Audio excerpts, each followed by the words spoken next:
ஹாய்ங்க, எல்லோரும் நல்லா இருக்கீங்களா? பொங்கல் உங்களுக்கு நல்லபடியாக போயிடுச்சா? இந்த செடி நான் தான் வந்து நட்டு விட்டேன் அம்மா வீட்டில். இதில் ஒரே ஒரு கொத்து, ஒரே வருஷம் தான் ஆகுது. கட்டிங்ஸ் கொண்டாந்து நட்டதுனால ஒரு வருஷத்துலேயே காய வச்சிச்சு. கிட்ட வாங்க காட்டுறேன்.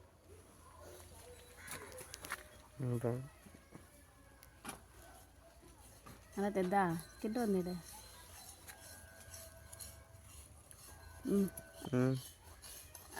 மிளகா செடி நான் ஏற்கனவே க்ரோ பேக் வாங்கியிருக்கேன்னு சொன்னேன் பார்த்தீங்களா? அதில் வந்து மிளகா செடி இப்போ நட்டு விடலாம். அதை எடுத்துன்னு போகிறதுக்கு தான் இங்கே வந்திருக்கோம்.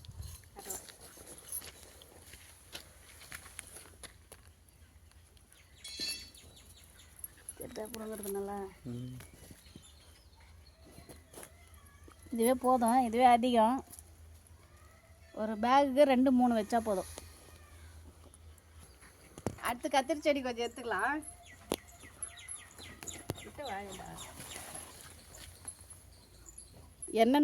என்ன கத்திரிக்காய்னே தெரில. அம்மா வீட்டில் எல்லாமே விதை விட்டு வச்சுக்கிறாங்க. அதில் கொஞ்சம் எடுத்துக்கலாம். காய் வைக்கும்போது தான் தெரியுமா என்ன காய்ன்னு சொல்லிட்டு. போதும். அடுத்து பச்சை மிளகாய் கொஞ்சம் பறிச்சுக்கலாம்.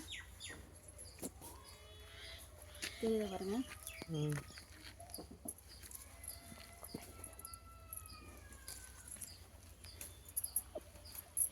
கிராமத்துக்கு வந்தாலே எல்லாமே இருக்கிறதெல்லாம் எடுத்துன்னு போயிடலாம்.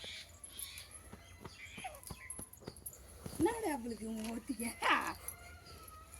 பேசுகிறாங்க பண்ணுறோம் கிட்ட. இது பார்த்தீங்களா கேரட் செடி மட்டும்தான் நல்லாயிருக்கும். காய வச்சு கைங்க இறங்காது. இதில் கிட்ட வந்துச்சுன்னா நான் நெக்ஸ்ட் வீடியோ வந்து பிடுங்கும்போது போடுறேன். கொத்தமல்லி செடி மாரி இருக்குது. எவ்வளோ ஃப்ரெஷ்ஷாக இருக்குது பாருங்கள். ஒரு வாசனையும் வரல. இது வந்து பீட்ரூட்டு. இப்போ தான் இவ்வளோ குட்டியாக இருக்குது பீட்ரூட் செடி. இது வந்து முள்ளங்கி. எல்லாமே சின்னதாக இருக்குது. கிராமத்தில் எல்லாமே எல்லா காய்கறியும் வீட்டிலேயே விளைய வச்சுக்கலாம். மருந்து அடிக்க தேவையில்லை.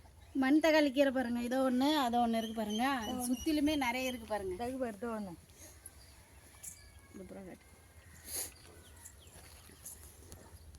அடுத்து வந்து கோழி கொண்ட பூவு.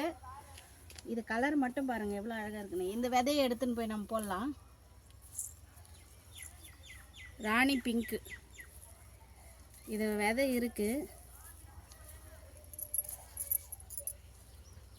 நிறையவே. இதை எடுத்துன்னு போய் போடலாம்.